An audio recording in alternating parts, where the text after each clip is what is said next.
بسم اللہ الرحمن الرحیم۔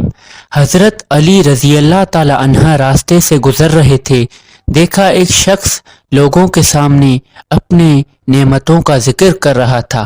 حضرت علی شیر خدا رضی اللہ تعالی عنہ قریب گئے اور فرمانے لگے، اے بندہ خدا، کبھی بھی ان 7 چیزوں کا ذکر ان 7 لوگوں کے سامنے نہ کرنا۔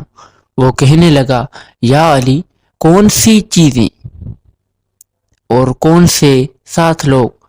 حضرت علی شیر خدا رضی اللہ تعالی عنہ نے فرمایا، کسی بیمار کے سامنے اپنی صحت اور تندرستی پہ فخر نہ کرنا، کسی غریب کے سامنے اپنی دولت پہ فخر نہ کرنا، کسی قیدی کے سامنے اپنی آزادی کی بات نہ کرنا، اور کسی کمزور کے سامنے اپنی طاقت کا اظہار نہ کرنا، کسی غمزدہ انسان کو دیکھ کر اپنی خوشی پہ فخر نہ کرنا، اور کسی یتیم کو دیکھ کر اپنے ماں باپ کے بارے میں گفتگو نہ کرنا، اور کسی بے اولاد کو دیکھ کے اپنی اولاد پہ فخر نہ کرنا۔ اور یاد رکھنا، جب انسان دوسرے کے درد کو محسوس کرتا ہے، اللہ کبھی اس کو درد نہیں دیتا۔ جو انسان کا احساس کرتا ہے تو اللہ کبھی اس کو دنیا و آخرت میں رسوا نہیں کرتا۔